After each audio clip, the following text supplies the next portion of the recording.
जय हिंद प्यारे दोस्तों, स्वागत है आपका अपने YouTube चैनल कैंपस एसटी में। आज जो हमारा टॉपिक है हमारा सुंग वंश। इससे पहले जो हमारा टॉपिक हुआ था, टॉपिक कौन सा हुआ था? मौर्य वंश। मौर्य वंश के बारे में हमने पढ़ा था। और मौर्य वंश के बाद जो वंश कौन सा आ जाता है? सुंग वंश। तो आज किसके बारे में पढ़ना है? हमें सुंग वंश के बारे में पढ़ना है।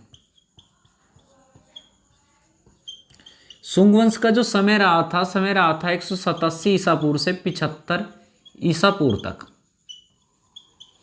इसका समय रहा किसका? सुंग वंश का। इसका जो संस्थापक था पुष्यमित्र सुंग।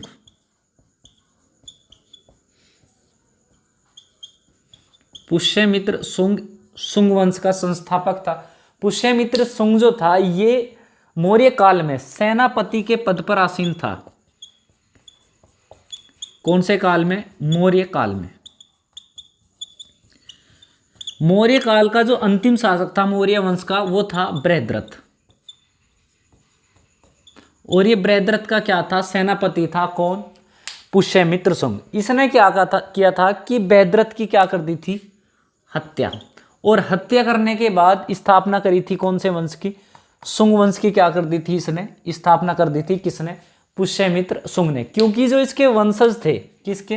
पुष्यमित्र के वंशज, वो इनके समकालीन थे। किसके? मौर्य वंश के। और ये बृहद्रथ की हत्या कर दे, और हत्या करने के बाद वंश की स्थापना कौन सी कर दे? सुंग वंश की। तो पढ़ना किसके बारे में है? पुष्यमित्र के बारे में।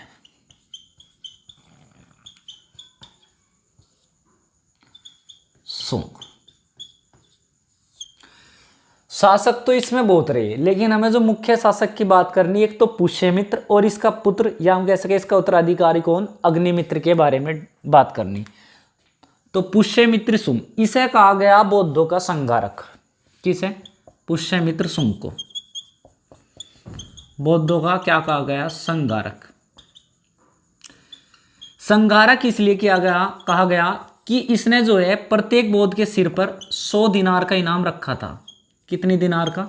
100 दिनार उस समय की मुद्रा थी कि 100 दिनार का इनाम रखा गया था प्रत्येक किस पर? बौद्ध पर के सिर पर। परंतु ऐसा प्रतीत नहीं होता। क्यों नहीं होता? क्योंकि इसने जो है एमपी में, मध्य प्रदेश में भरहूत के स्तूप का निर्माण करवाया।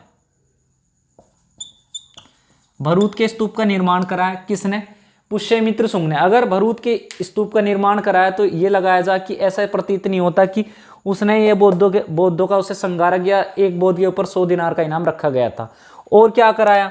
मध्य प्रदेश में सांची के स्तूप का पुनरुत्थान कराया। उसका क्या कराया था? पुनरुत्थान, मरम्मत कह सके हम। मरम्मत कराई थी किसने? पुष्यमित्र सुंग ने। तो पुष्यमित्र सुंग को बौद्धों का क्या कहा गया? संहारक कहा गया। और एक बौद्ध के सिर पर कितनी दिनार का इनाम रखा गया था? 100 दिनार का इनाम रखा गया था। और इसने जो है मध्य प्रदेश में भरहूत के स्तूप का निर्माण कराया। और मध्य प्रदेश में ही कौन सा स्तूप है? सांची का स्तूप है। सांची के स्तूप का क्या कराया था? पुनरुत्थान कराया था। किसने? पुष्यमित्र सुंग ने। पुष्यमित्र सुंग ने 2 अश्वमेध यज्ञ कराए। 2 अश्वमेध यज्ञ।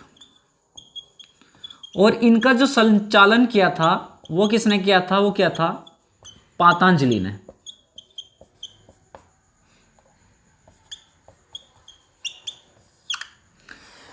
पुष्यमित्र सुंग ने 2 अश्वमेध यज्ञ कराए और यज्ञ का संचालन किया पातंजलि ने। पातंजलि को कहा जाता है योग गुरु। इनकी 2 प्रमुख प्रसिद्ध पुस्तकें हैं। प्रसिद्ध पुस्तक कौन कौन सी है? एक तो पुस्तक है महाभाष्य, और दूसरी है योग सूत्र। तो पातंजलि की 2 प्रमुख पुस्तकें ध्यान रखियो, एक तो महाभाष्य है और दूसरी कौन सी है? योग सूत्र। और यज्ञ का आयोजन किसने कराया था? 2 अश्वमेध यज्ञ कराए थे। किसने? पुष्यमित्र सुंग ने। और जिसका संचालन किसने किया था? पातंजलि ने किया था। और पातंजलि को क्या कहा जाता है? योग गुरु कहा जाता है। एक नाटक है मालविकाग्निमित्र। किसका? कालिदास।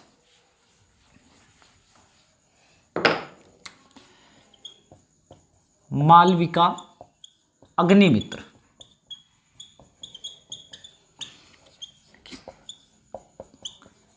कालिदास लेखक हैं। इसके लेखक कौन है? कालिदास। कालिदास ने इसमें उल्लेख किया जो इसका पुत्र है, पुत्र कौन है? अग्निमित्र, क्योंकि ये इस अग्निमित्र पर ही आधारित है मालविका अग्निमित्र। अगर इसे देखोगे तो यहां से अलग से निकल कर आ रहा अग्निमित्र। तो इसके बारे में क्या किया गया? इसके विषय में वर्णन किया गया किसमें? मालविका अग्निमित्र नाटक में। इसमें बताया गया अग्निमित्र को विदिशा का राज्यपाल। कहाँ का?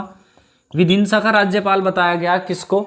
अग्निमित्र को। तो अग्निमित्र जो है, और ये किसका उत्तराधिकारी है? पुष्यमित्र का पुत्र भी है अग्निमित्र, और क्या है? उत्तराधिकारी है किसका? अग्निमित्र का। तो ये जो नाटक है किसके विषय पर आधारित है? ये है अग्निमित्र के विषय पर आधारित है। इसके बाद जो अंतिम शासक होता है शुंग वंश का, वो होता है देवभूति। और आगे जो वंश आ जाता है, कौन सा आ जाता है? कणम वंश। तो शुंग वंश के बारे में इतनी कोई खास ज़्यादा बात नहीं थी, जो भी बात थी मैंने उसके बारे में बताने की कोशिश की। ठीक है, जैसे भी समझ में आया दोस्तों कमेंट करके ज़रूर बताइए। ठीक है, अगर चैनल को सब्सक्राइब नहीं कर रखा तो उसे सब्सक्राइब कर लियो। ठीक है, नमस्कार।